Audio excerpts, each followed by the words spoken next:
Okay, now let's move on to mRNA signaling techniques.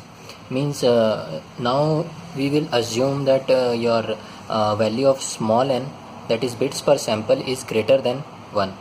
Okay, the techniques will be same ASK, PSK and FSK, but for more number of bits per sample. Okay, so this is the passband technique, same ASK, PSK, FSK, but instead of looking for n equal to 1, we are looking for n greater than 1. Now here you can see we have studied ASK, PSK, FSK, whatever we studied, that was B ASK, B PSK, B FSK, binary ASK, binary PSK, binary FSK. Okay, in general what happens, you have M array ASK, M array PSK, M array FSK, where M is 2 to the power n, your n is bits per sample. So if you have your bits per sample n equal to 1, then m will be 2 to the power 1, which is 2 symbols, 0 or 1. So if you remember, we were only transmitting either 0 or 1 when we were studying BSK, BPSK, BFSK. So those are two array signaling. Now the symbol is something, group of bits is called symbol. Although here it is only 1 bit, but later on when you increase the number of bits per sample, they will be called as symbol. Okay, so here you can say it's bits, it's not symbol, but when you move on for n equal to 2, 3, 4, then symbols will come. How? You can see here, if m is equal to 2 to the power 2, means n is equal to 2, which means 4 symbols, that is 0, 0, 0, 1, 1, 0, 1, 1.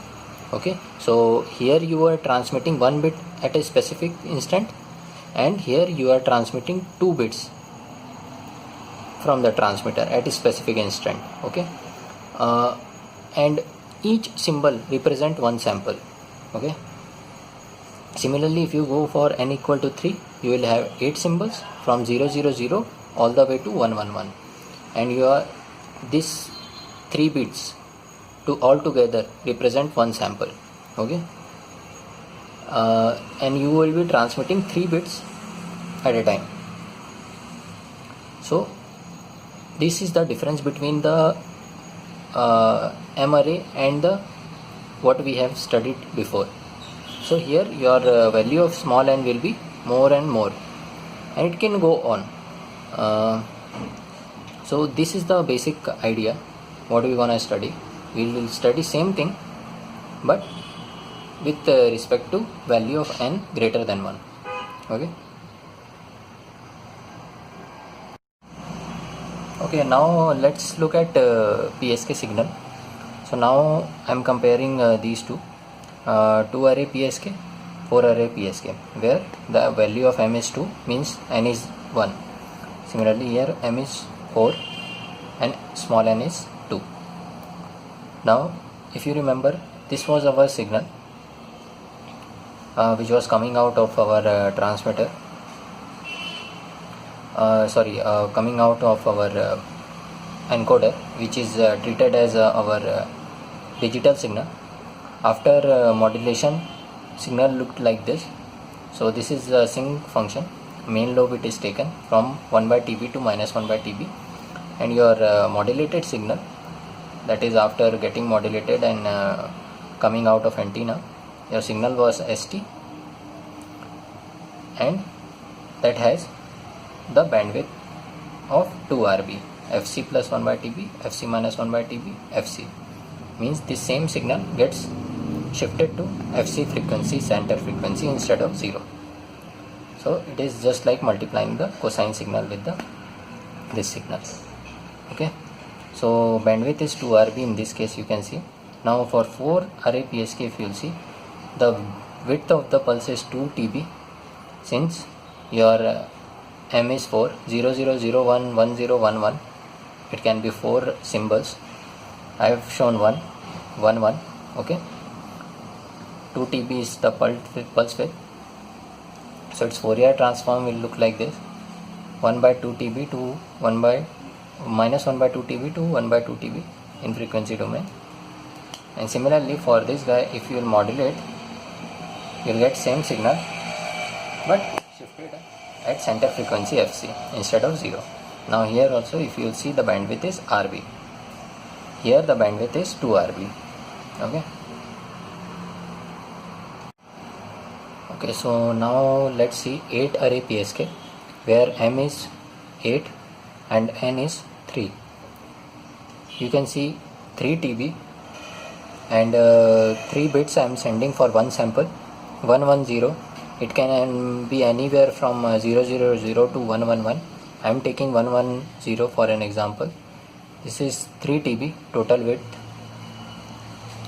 and if you take Fourier transform, let's say it looks like this: minus 1 by 3 TB, 1 by 3 TB, 0. So if you modulate it and send it, this will look like centered around FC plus 1 by 3 TB, FC minus 1 by 3 TB. So your bandwidth will be 2 divided by 3 RB, which is 0.66 RB. So the point I am trying to make is, if small n value is very high, your if small n value increases, your capital M value increases, which means your channel bandwidth decreases. So you saw for 2 array it was 2 RB, 4 array it was RB, and for 8 array it is 0.66 RB. So it is continuously decreasing as I am increasing the value of n, which implies the value of M is also increasing. Now this will increase the complexity of the receiver and transmitter usually. Okay, but what happens, we will have less channel bandwidth. Here if I'll generalize the bandwidth trend, it will be bandwidth of M array PSK, you can write it as 2 RB divided by log base 2M. So if you check, for n equal to 1, M is equal to 2, bandwidth is equal to 2 RB.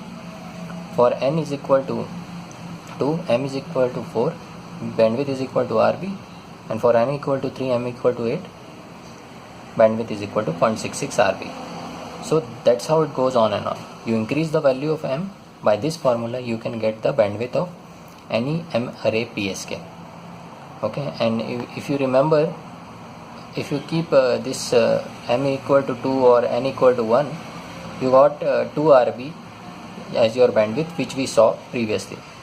Okay, but what the price we have to pay is the system will get more complex. Okay, so let's look at the note point here. We saw for 2 array PSK bandwidth was equal to 2 RB, and for 4 array PSK bandwidth is equal to RB. This 4 array PSK is also called as QPSK, where Q is called quadrature phase shift keying. Okay. So in general what we saw, bandwidth is equal to 2 RB divided by log base 2. This is valid when provided your binary sequences is represented by rect pulses. If the binary sequences are represented with raised cosine pulses, then your bandwidth will be equal to RB divided by log base 2M 1 plus alpha. Okay, so I hope you saw the video of interference, intersymbol interference. From there you will get it. So this is provided when you are representing your digital signals with rect pulses. If you represent them with the raised cosine pulses, your bandwidth will change to this formula: RB divided by log base 2M 1 plus alpha, and this bandwidth will be equal to this bandwidth when alpha is equal to 1. Okay, for any value of M, if you will check, these two bandwidths will be equal for alpha equal to 1. Means if you want to use whatever bandwidth comes out from this formula by representing your signal with raised cosine pulses, you have to put the value of alpha 1 to achieve the same bandwidth as you were having in when you were representing with signals with rect pulses. Okay, so on that case your bandwidths will be equal for alpha equal to 1. So this point you should be remember. Okay, so let's look at the generation of QPSK, quadrature phase shift keying, that is 4 array PSK. So the block diagram looks like this. So the input from the encoder is coming to this circuit, and this is your modulation block, and QPSK signal is coming out of this block. Okay, so here first thing is I by Q. This is your in phase and quadrature. This is your in phase component, and this is for your quadrature component. Okay, so this block is actually a serial to parallel converter. Bits are coming serially, so one bit will go to in phase component, that is above one, and one bit will go to quadrature component. Okay, that is the meaning of this. And this block is just a serial to parallel converter. Serially bits are coming, it is giving parallelly to two different paths. Now why 2 bits? Because your M is 4, means small n is 2, that is why 2 bits you are sending per sample.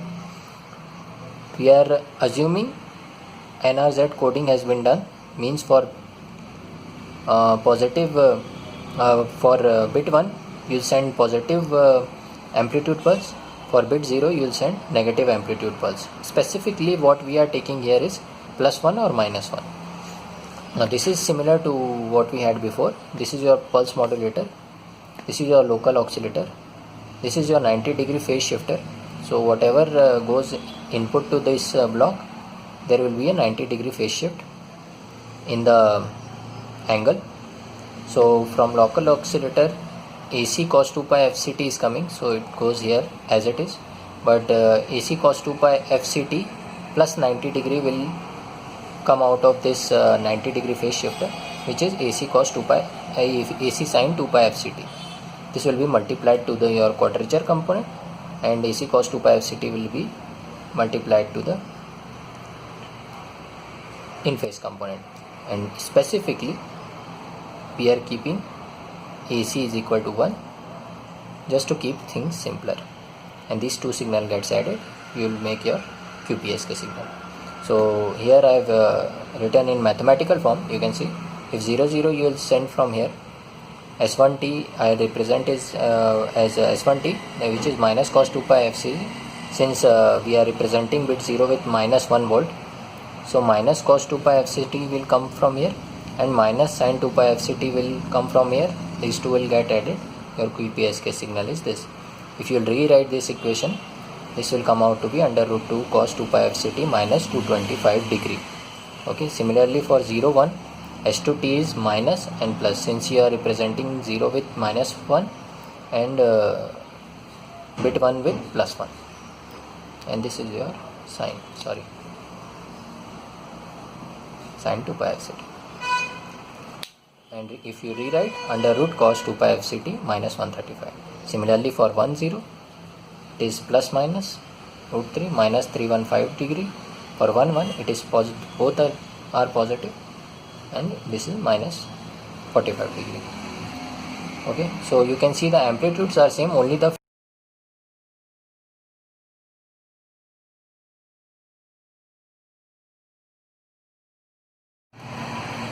okay. So now let's look at the constellation diagram of 4 array PSK. It will look like this. So if you remember, we had phase is equal to minus 225, minus 135, minus 315 and minus 45 for 0 0 0 1 1 0 1 1. Okay, and if you saw the amplitudes, this was -1 cosine sine, -1 +1 +1 -1 +1 +1. Okay, 0 0 0 1 1 0 1. Now this axis is my cos 2 pi FCT from 0 to positive axis. From 0 to negative axis is my minus cos 2 pi FCT. This is from 0 to this negative axis is minus sin 2 pi FCT, and this is positive axis is sin 2 pi FCT. Now I will plot the amplitudes. -1 will come here. This is your S1T. Then -1 +1 will come here. That is your ST2. Then minus +1 -1 that will come here, and +1 +1 will come here. So this is your S1T, this is your S2T, this is your S3T, this is your S4T. 0 0 0 1 1 0 1 1. If you look, the amplitude is √2. Okay, just like we saw in the expression. So that is how your constellation diagram for 4 array will look like. If you want to use phase instead of this amplitude, minus 225, minus 135, minus 315, minus 45. So your phase will go negative. Generally negative direction is this, but in this case the negative direction will be anti-clockwise and positive direction will be clockwise. Generally it is whenever we saw coordinate axis, and clockwise is your negative and anti-clockwise is your positive, but in this case you have anti-clockwise as -5, clockwise as +5. So minus 225 will go over like this, minus 135 will go like this, minus 315 will go all the way like this, and minus 45 will go like this. Okay, so negative direction is your like this and positive direction is like this. So that's how your constellation diagram will look. Here it is -1, you can see this is your minus cos 2 pi fct. You can think of it as minus cos 2 pi fct axis. You have to travel one distance. That's how you imagine. It's not like they both gonna multiply with each other and result will be +1 plus cos 2 pi fct. It's not like that. It is your minus cos 2 pi fct axis and you are traveling one distance. And now here I want to mention some points. First of all, it's not like you put here 0 0, so this will be 0 1 1 0 1 1. There is a 1 bit difference to the adjacent signal points with respect to one signal point. So if you consider this signal point, there will be a 1 bit difference here, 1 bit difference here. Similarly, if you consider this signal point, 1 bit difference will here and 1 will be here. Similarly, if you consider this one, 1 bit difference, 1 bit difference. So that's how you arrange. Okay, it's not like 1 1 0 1 0 0 0 1 1 0 1 1. Second thing I want to mention is the distance is constant for from the origin to the signal points. For each of them, it is root 2. You can see. So the energy will be same for all these guys. Okay. Then what should I? Then the distance between signal points, you can see.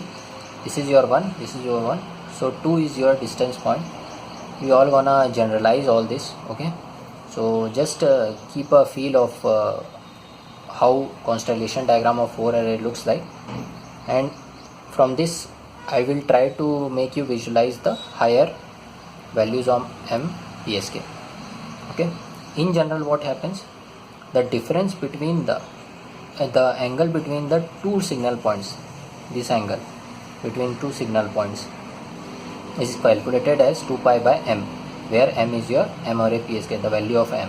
So let's say if you are, for this guy m is your 4, so 2 pi by 4 will come out to be pi by 2, and you can think the difference between two signal, angle between two signal is 45, that is 90 degree. Okay, so in general it follows this rule. The angle between the signal points can be calculated for any M array value as 2 pi by m for MS PSK case. Okay, so generalizing the M array PSK, what happens, the angle between two signal points is phi is equal to 2 pi by m. Phi is your angle and 2 pi by m, where m is your value of m in array. Energy per symbol is given as EB into log base 2m, where EB is your energy per bit. Okay, since you are dealing with symbols now, you have value of n is more than 1, that is why you have ES is equal to EB log base 2m. If you put m equal to 2, you will get ES is equal to EB, which is same as bit per symbol, energy per bit of either 1 or 0, since your symbols are only 1 or 0. But when you will go for more number of m, for example if you go for m equal to 4, then this will come out to be 2 EB. We saw in QPSK the energy per symbol was 2 EB. Bandwidth we saw how it changes. This is for the case of rect pulses, when you represent your signal with rect pulses. This is in the case when you represent your signal with raised cosine pulses. 2 RB divided by log base 2m, RB 1 plus alpha divided by log base 2m. And finally, the distance between two signal points, this is angle and this is distance, is equal to 2 under root ES sin pi by m. This is how it goes on, where ES is your this guy. Sin pi divided by m, this is in degree. Okay. So generally what happens, if you increase the value of m, your d will decrease and your probability of error will increase.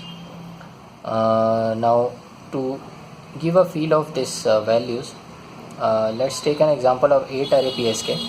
Here you will have 8 signal points, you can see 1 2 3 4 5 6 7 8. Now the angle between two signal points is 2 pi by 8, that is pi by 4, that is 45 degree. Energy per symbol is ES is equal to log EV log base 2 8, that is 3 EV. Means the distance will be under root ES, because distance square is energy, that is why under root ES, that is nothing but under root 3 EB. Bandwidth will depend upon the way you represent your signal plus the value of m, so there is nothing new. In D12 is equal to 2 under root ES sin pi by m. So if you will calculate for this guy 8 PSK, value of 8 you will put pi by 8, it will come some value. Your ES will be 3 EB under root 3 EB into 2. That comes out to be 0.765 under root ES or 1.325 under root EB. This is the distance between the two signal points in the circle. And the locus you can see here is circle. Even if you increase the value of m to 16 array, your locus will not change. It will only be a circle and it will try to put more and more signal points into the circle, which means your psi will decrease, your ES will be increasing and your distance will decrease. Okay, since you are putting more and more points in the circle. But there is an exception in D12. If you calculate for D12 for 2 array and 4 array, you have 2 under root EB sin pi by 2, 2 under root 2 EB sin pi by 4, because ES is your 2 EB. This comes out to be 2 under root EB and 2 under root. You can see both the signal schemes, 2 array and 4 array, have same D12. That means they will have same PE, probability of error. This happens with binary binary PSK and QPSK only. Generally what happens, if you increase the value of m, your D will decrease, your probability will increase. But there is an exemption when you have BPSK and you have a QPSK, their distances are same and they have same probability of error. Okay. Yes. So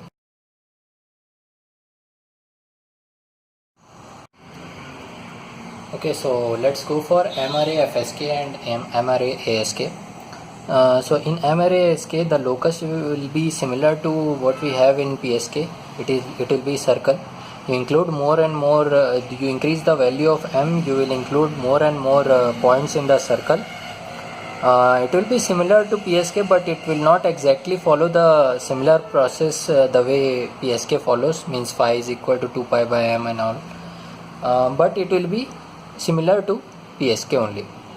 Now this means if the locus will be again circle, your symbol energy per symbol will be same as what you had for PSK. That you can say EB log base 2m. Now the bandwidth of FSK, MRA FSK, is way greater than MRA PSK, which is given as 2 to the power n plus 1 RB divided by n, where n is your bits per symbol and RB is your bit rate. So if you will go for 4 or 5 value of, you can put the value of small n and you can calculate the bandwidth, and it will come greater than PSK for the same value of m. Okay, and your D12, the distance between the signal points will be given as under root 2 n ES. So the distance between the signal points is moderate, and this means the P probability of error will also be moderate. But what is I want to mention here, your bandwidth will be way higher than what you can achieve in PSK for same value of M. Plus you will have better distance between two signal points for PSK than in FSK. Means your probability of error will be less in PSK, in case of PSK, in comparison to FSK. So for example, you can see D12 is under root 2 ES for n equal to 1, and for n equal to 1 MRA PSK gives 2 under root ES. So clearly the D12 of PSK is greater than D12 of FSK, which means the probability of error will be less for PSK than FSK. Okay, so but still it is not like there is a huge difference between the distance between signal points of FSK and PSK. So you can consider this. That's why I have written moderate. For this n equal to 1, under root 2 under root ES will come, which is 1.414 or something. And for PSK you will get 2 under root ES. So you can still consider that much value of D12. So in terms of probability of error you can consider MRA FSK, but in terms of bandwidth you won't be able to consider, because you will have one thing is better than better bandwidth saving in PSK, plus the probability of error is greater, slightly greater in MRA PSK case. So that is why we don't go for MRA FSK. Similarly for MRA ASK, if you see, the locus will be straight line. You can see, to explain this point I have shown some figure. This is for m equal to 2, this is for m equal to 4, m equal to 8, m equal to 16, m equal to 32. So these are the two signal points, m equal to 2, 4 signal points 1 2 3 4, 8 signal points 1 2 3 4 5 6 7 8. So you can see there is a straight line, straight line, straight line, straight line, straight line, straight line, straight line, straight line, straight line, then straight line, straight line, straight line, straight, likewise. Okay, so the way to differ the way to make these constellation diagram in ASK is you just check out how many points are in one quadrant. So here you can see there is 1 point in one quadrant, there is 2 point in one quadrant, 4 point, 8 point, then next 16 point, and same thing will happen. So that's how you make, and it has a locus of straight lines, you can see. So the point here is the bandwidth of MRA ASK is same as MRA PSK. That is, you can say almost 2 RB divided by log base 2m, or RB 1 plus alpha divided by log base 2m. So in terms of bandwidth it is similar to what we had in MRA PSK, but in terms of distance between signal points it is under root n ES, where n is your bits per symbol. So here you can see the D12 is very less, means the probability of error will be very high for this case, and that is why we don't use this. Although it satisfies our bandwidth criteria, but it is not satisfying our probability of error criteria. So this we reject because of bandwidth, and this we reject because of probability of error, and that's why we always study PSK or MRA PSK.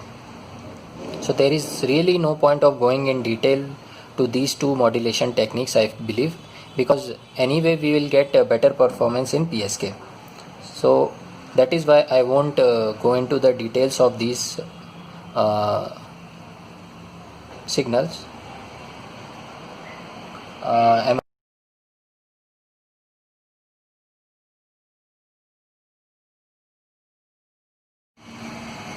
Just as a side note, I want to mention these two definitions which mostly I've seen it is used.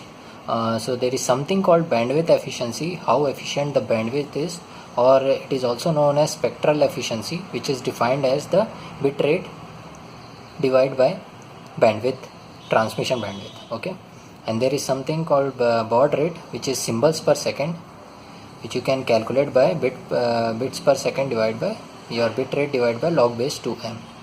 Okay, so these are the two definitions I have seen frequently getting used. So this is how efficient the bandwidth is.